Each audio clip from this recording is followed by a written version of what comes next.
Will you please tell us who you are and a little bit about yourself? Well, my name is Gregory Castillo. I'm a medical technologist by profession and retired sergeant first class from the military. So I've seen combat. I've seen everything that there is to see in life. So that's my. I hail from Belize. I'm friends with Laura's husband, Kenneth. So we grew up together. So we're very close. Okay, so why did you contact us? In February, around December, I was told that I needed a knee replacement and I need it as soon as possible. I felt uncomfortable about the surgery, and so I learned from my cousin Bobby that Kenneth has some connection with the spiritual uh, or religious aspect of our lives. So to reach out to Kenneth and I'd feel more comfortable, and based on his guidance, I should be feeling much comfortable about the surgery. So the surgery was set up for February 10th, and the doctors did a couple of tests on me before the surgery. And for the first time in my life, the doctor said I had a heart issue. So I wasn't comfortable going into the surgery because they said my heart beat slower than a normal person. Oh, So they did all these tests on me, and so all the cardiologists, everyone was concerned going into the surgery. So I never divulged this information to you or Kenneth why I was so nervous about the surgery. indeed. In fact, we hadn't heard from you for months, and then all of a Right, sudden, you just all of a sudden contacted us. exactly. Okay. So, right. So what were you expecting when you contacted us? From based on you said your cousin Bobby told you about how Ken works with the spiritual side of life, but what were you thinking? Well, not only Ken, but Marla and other folks in the family and friends were telling me about this spiritual connection, divine intervention. It seems that Kenneth has, you know, and especially Bobby was telling me that things that Tanya, his late wife, and Kenneth was telling him to be calm, patient, and guiding him through because Bobby was going through a very rough time at that moment, and Kenneth was there for him, and so he came out of it unscathed, right? So I felt that by reaching out to Kenneth before my surgery, if he said to me, you know what, Greg, I don't feel comfortable with you getting this surgery, don't get it, trust me, I would not have gotten the surgery. Okay. Right. And so Kenneth, I expressed my concerns to you and Kenneth, and you said, okay, we're going to pray about it. And a couple of days later, Kenneth got in touch with me and he said, you know what, go ahead, have the surgery, said his prayer before the surgery, and you're going to be fine. He asked me for the name of the doctor. I told him it was Dr. Abdo. And I was driving to the surgery, and my friends were looking at me, and they were saying, "Man, you look at peace." They said, "Yes, Kenneth is on my side." you know, So went into and another thing when we got to the hospital, Dr. Abdo came out. He greeted the family and everyone, and it seems, I don't know, I can't explain it, but it seemed like he had a divine presence about him. He was so comforting. He was so relaxed. He was so,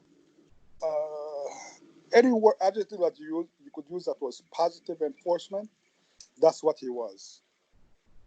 And he said, relax, the surgery is going to be a breeze. The surgery was supposed to start it did start at 11:45, and it was supposed to last 2 hours. Well, Wow. 11:45, so which means by 2 o'clock the surgery should be over. Three Hmm. o'clock the surgery was not over. 4 o'clock the surgery was not over. 5 o'clock the surgery was not over. What? My family started to freak out. They're like, oh my God, oh my God. the worst have probably happened. And at 5:15, Dr. Abdul said, you know what, the knee was a mess. I had to do extra work to clean it up. But something told me to do the extra work to clean it up. And I cleaned it up, and Greg's perfect. Wow. I didn't know that. Yes, yes. There are a lot of things I didn't say, but because of Kenneth's divine intervention, not only did he, not only was he there for me, but it seemed that the presence of the Lord was there with the whole surgical team. Everybody was so relaxed, so professional, so they were a blessing from God. That's all I could say. Wow. So what, so they did all this work on your knee. So what happened after that then in recovery and everything that you went through since then? Well, as the recovery proceeded, actually, Dr. Abdul said based upon the damage on this knee, my recovery was so smooth. My recovery, I did not have to stay on the oxycontin for too long.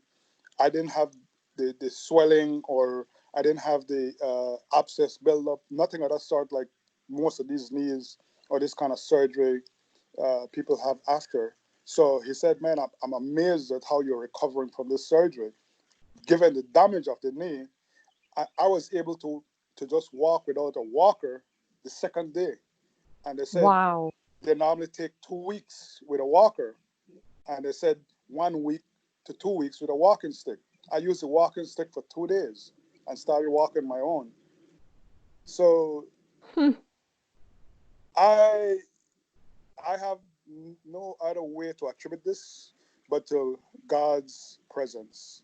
That I was a believer, and because I believed, I surrendered everything to Jesus, and I said, you know what, Lord, I surrender all of this into your hands. And when I came out of it, I came out better than I went into it. So I'm thankful for Ken and you, Laura, for guiding me through this process. Because if you guys were not there, I don't know what would happen. Wow. What an amazing story. I'm Yes. glad you didn't give me all the details. No. I based on my heart situation, I thought that if I didn't have, I believe that if I didn't have you and Kenneth at my side, that I would have died on that table. Wow. That's what I believe. But because of the spiritual intervention and surrendering it to the Lord, that I was able to come out of this one. Okay. Well, thank God for that. Yes. Now, you having been in the military, what about, have you experienced anything like post-traumatic stress disorder or anything like that? Because that's Yeah. really common from what we see in individuals who've been in the military. They all seem to suffer from that. Did you ever suffer from that? Yes, I have severe PTSD. Well, let's put it this way. I had severe PTSD, right? Okay. And it got to the point that where I would be driving and it would be like, you know what? If I just swerve my car to the right in front of this semi tractor trailer, I could end it all. That's how severe, uh, my PTSD was. Wow. And I've been going to therapy since 2012 to up to this year, trying to deal with the anxiety that's within me. And I brought it to your attention and Ken, and Ken said, "Well, my cousin, or you did, your PTSD is. We took this to the Lord, and you should be fine." And I went to see my doctor, and he was like, "Wow, you seem to be a calm. I don't think you need to come in as often as you used to. Keep doing what you're doing." I said, "Okay, thanks, Doc," and walked out of the office. So So because of the work that was done for you, it's helped to eliminate the PTSD. absolutely, I'm at peace at this moment. Hmm. Again, thanks to the divine intervention of Ken and Laura.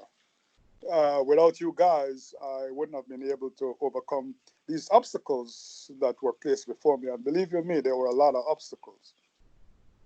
You know, Okay.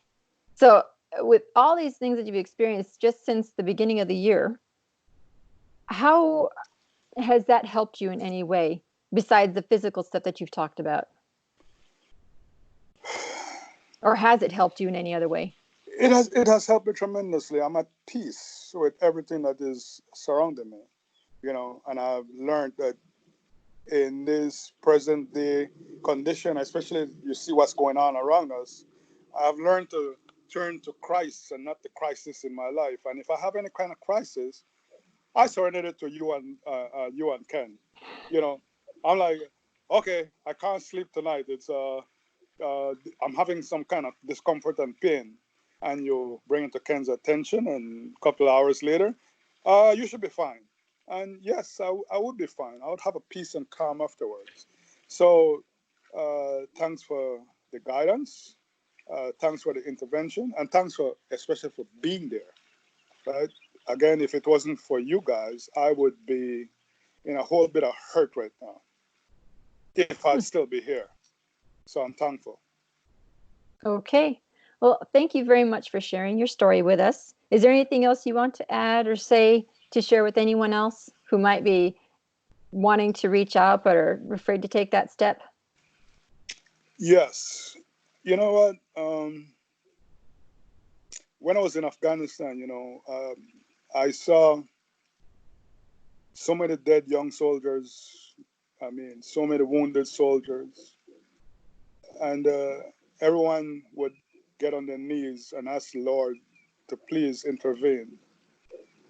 And being in Afghanistan and witnessing all this and getting bombed and almost on a daily basis, I had to surrender my life to the Lord then, even though I did before, but I took it very seriously then because at any moment I could die. And seeing all these young dead soldiers have taught me that we cannot do this by ourselves, that we truly need the Lord in every aspect of our lives to be successful or to be there for those who really need us. Now, I have gone through a lot, and sometimes it got to the point where it was unbearable. And I had not reached out to Ken or you for a couple of years. But then something told me that I had to, and I made the phone call. And it's the best phone call I've ever made because ever since that phone call, I have been at peace. I truly have been at peace. So, for those who are able to watch and listen to this video, know that it doesn't hurt to reach out to Ken and Laura if you are troubled, and you'll be surprised and amazed at the results that you would get because I am truly thankful to them. God is working through them, and I am so appreciative of knowing them and them being a part of my life from this moment going forward. So thanks for Okay. that opportunity. Well, thank God for that. Thank God for that. And I Right. appreciate you taking the time out of your morning to be able to go ahead and talk with me and share your story with us. And we look forward to working with you in the future and hopefully having more fantastic experiences for you. Keep up the good work, Laura and Ken, and please don't stop doing what you're doing. Keep Okay. sharing